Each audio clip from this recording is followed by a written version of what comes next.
We pulled into our driveway after 11 days in Portugal, exhausted, jet-lagged, dragging suitcases up a walkway we could barely see, and the first thing my husband Teodoro said, standing frozen at the edge of our own front yard, was, "Renata, why is there a wall around our house?"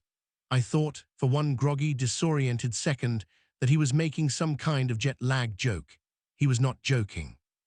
There was, in fact, a freshly built decorative stone wall, waist-high, running the entire perimeter of our front and side yard, complete with a locked wrought iron gate blocking our own front walkway, and none of it had existed when we'd left for our anniversary trip less than 2 weeks earlier.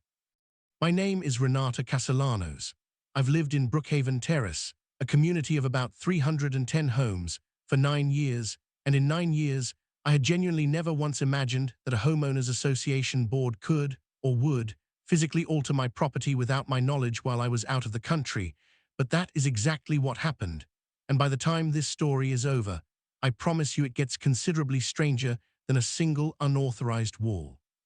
The woman responsible for this was Marguerite Holcomb, president of the Brookhaven Terrace board for just under 2 years by that point. A woman I'd had exactly one prior conflict with, nearly a year earlier, over a landscaping dispute involving my rose garden that I genuinely thought had been resolved amicably after I agreed to trim it back per her request. I did not understand, until much later, that Marguerite did not consider disputes resolved simply because the other party complied. I would learn that Marguerite considered a dispute resolved only once she had, in some fashion, won it decisively and made sure everyone involved understood exactly who was in charge. Standing in my own front yard at nearly midnight, jet-lagged and furious, I called the HOA emergency contact line, which connected me to an answering service that took a message and promised a callback within 24 hours, a promise that felt, in the moment, almost insulting given that I was staring at a physical structure someone had built around my house without my consent. The next morning, once Teodoro and I had gotten a few hours of sleep and could think a little more clearly, we walked the full perimeter of the new wall together, and that's when we noticed something that made this entire situation considerably stranger than simple overreach. The wall didn't just enclose our yard. In several sections, it had been built directly on top of what had previously been the boundary line between our property and our neighbors, meaning it appeared, based on a rough visual estimate, to actually extend several feet onto our neighbor's lot on one side, and more troublingly, appeared to cut off about 1.5 feet of our own property on the other side, where it ran suspiciously close to, and in one section seemed to actually overlap slightly with, the boundary of the house next door, which happened to belong to Marguerite Holcomb herself.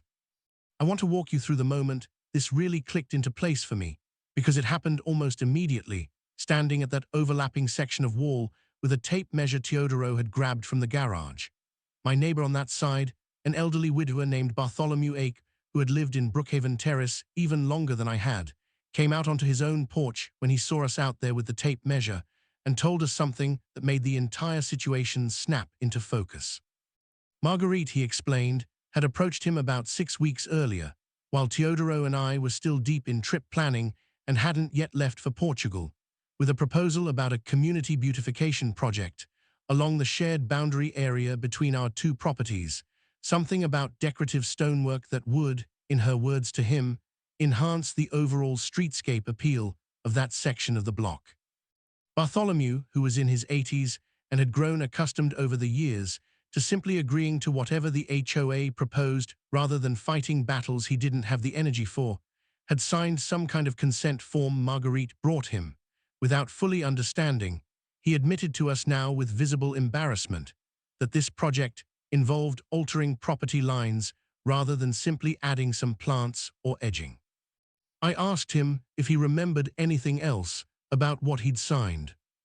He didn't have a copy, he said. Marguerite had taken the signed form with her, but he remembered her mentioning something about the project needing to happen while I was traveling, since the construction crew needed uninterrupted access to complete the work efficiently, a detail that told me, immediately, that Marguerite had planned this entire thing around my absence quite deliberately, rather than it being some innocent scheduling coincidence. This is the point in the story where I need to introduce you to my sister, Dolores Castellanos Whitfield, who happens to be a licensed land surveyor, a profession that turned out to be almost comically perfectly suited to exactly the situation I now found myself in. I called her that same morning, still standing in my front yard, and described what had happened.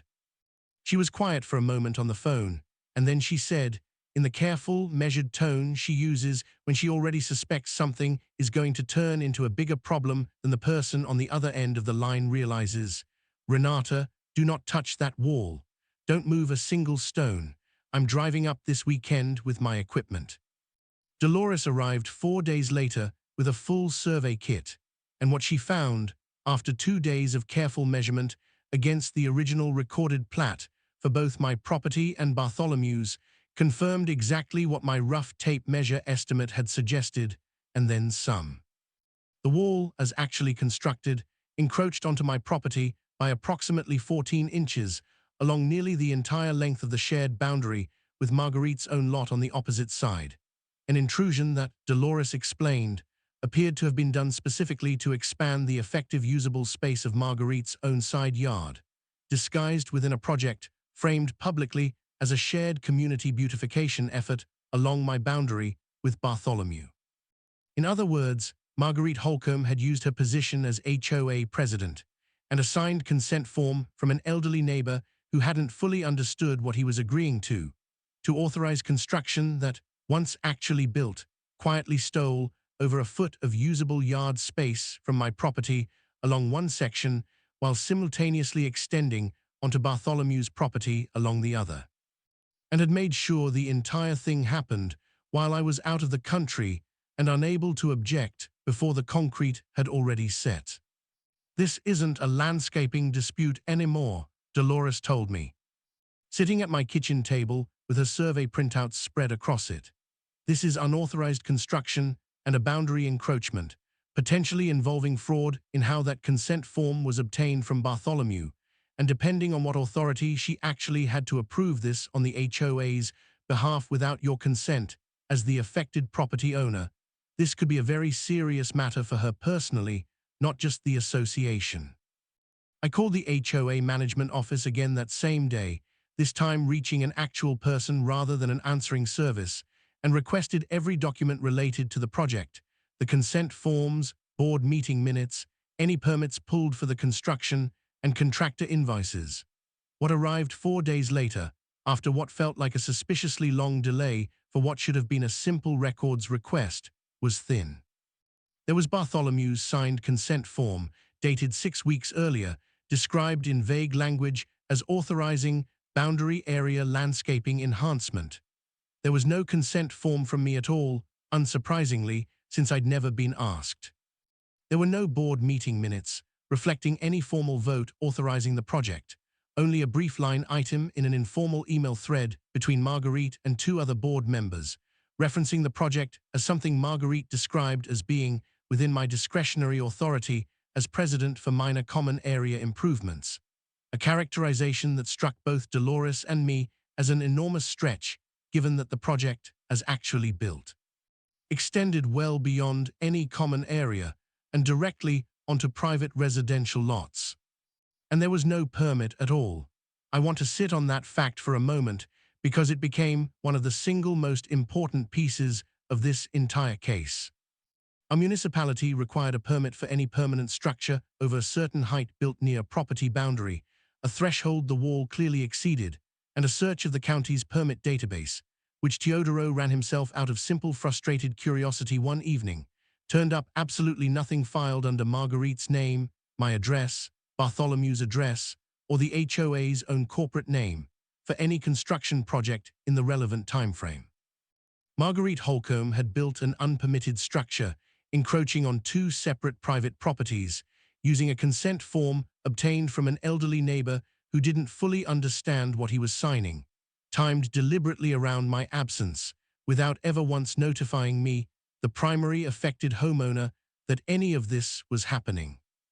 I want to tell you about the conversation I finally had with Marguerite directly, about a week after we'd returned, because I think it reveals something important about how she saw the entire situation and why what happened over the following 2 months unfolded the way it did. I went to her house myself, calmly, with Dolores's survey documentation in hand, and asked her directly why this had been built without my knowledge or consent. She did not apologize. She told me, standing in her own doorway with an expression I can only describe as mild irritation at being questioned at all, that the project had been within the board's purview and that she didn't anticipate this level of reaction over what she continued to characterize as a simple beautification improvement.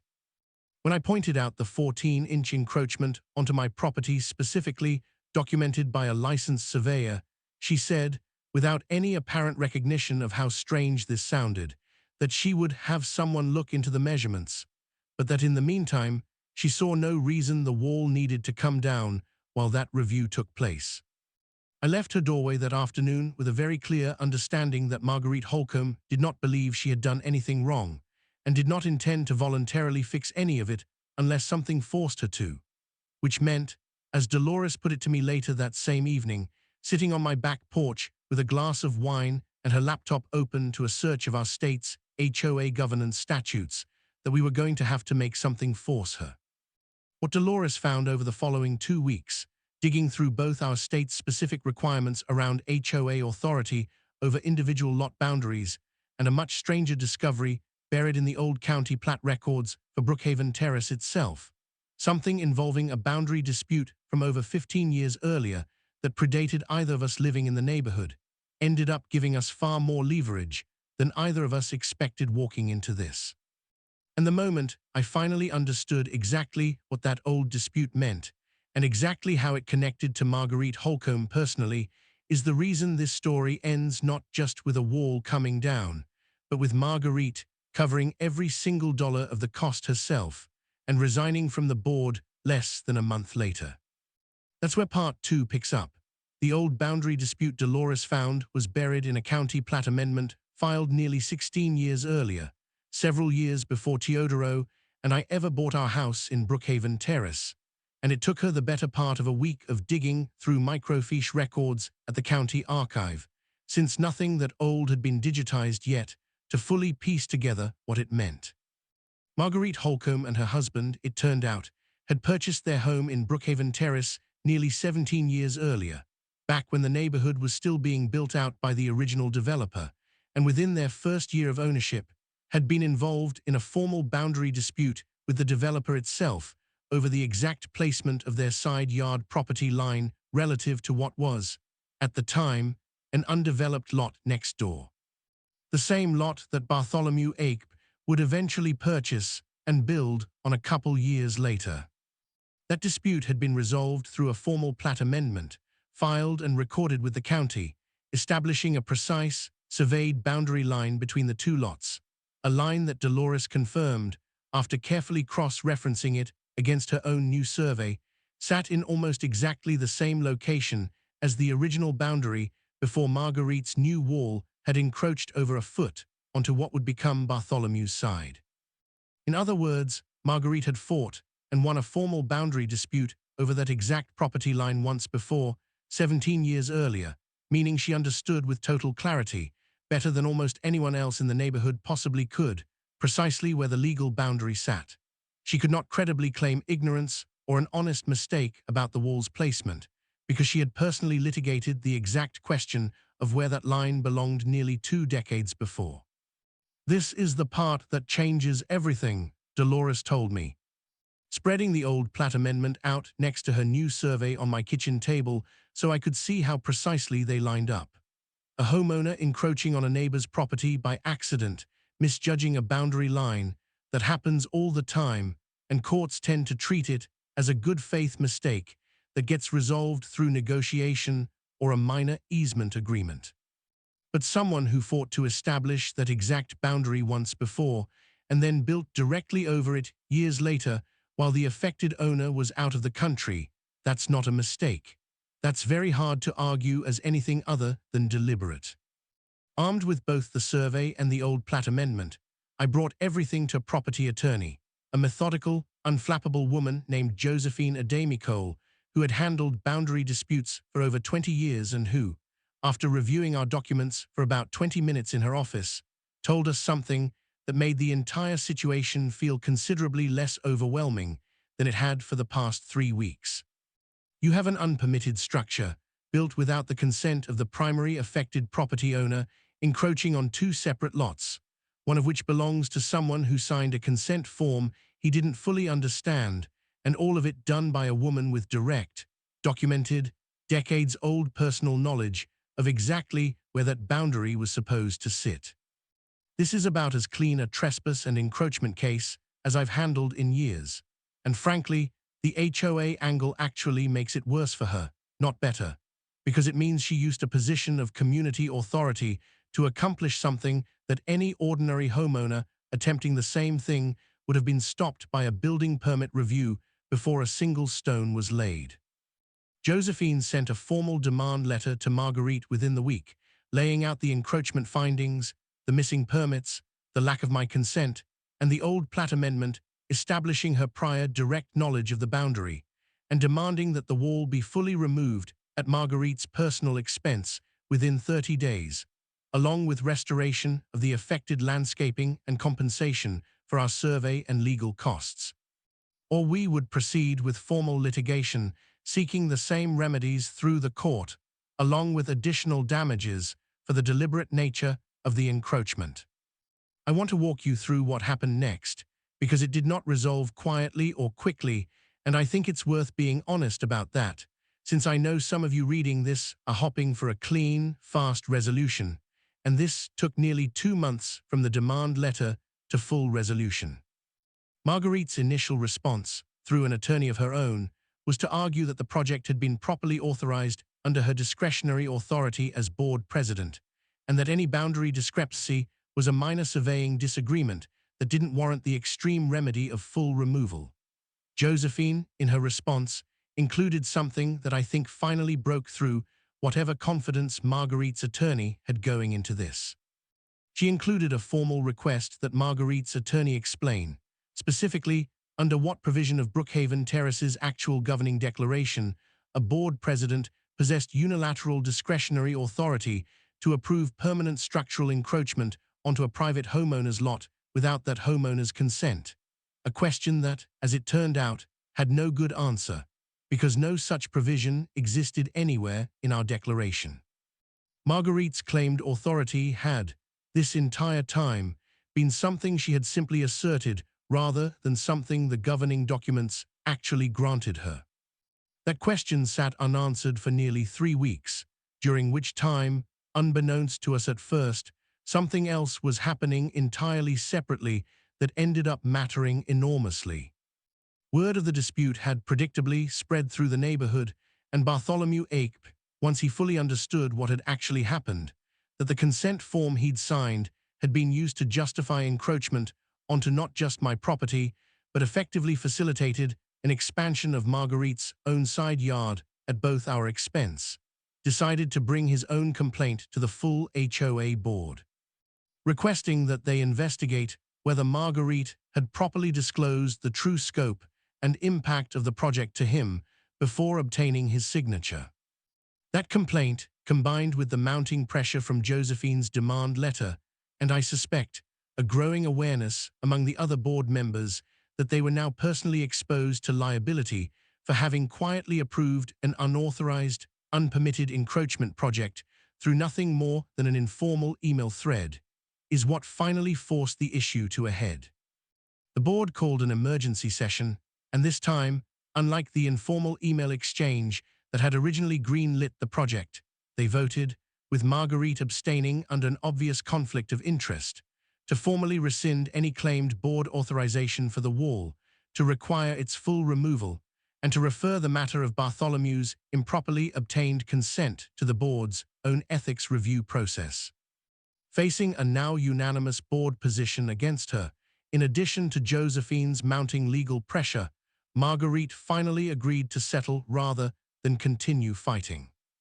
The settlement, finalized about 7 weeks after we'd first come home to find the wall standing in our front yard, required her to personally fund the complete removal of the structure, restoration of both my landscaping and Bartholomew's affected side yard to their original condition, full reimbursement of our survey and legal costs, and a separate, smaller settlement paid directly to Bartholomew for what Josephine had successfully argued constituted a form of deceptive dealing in how his consent had originally been obtained.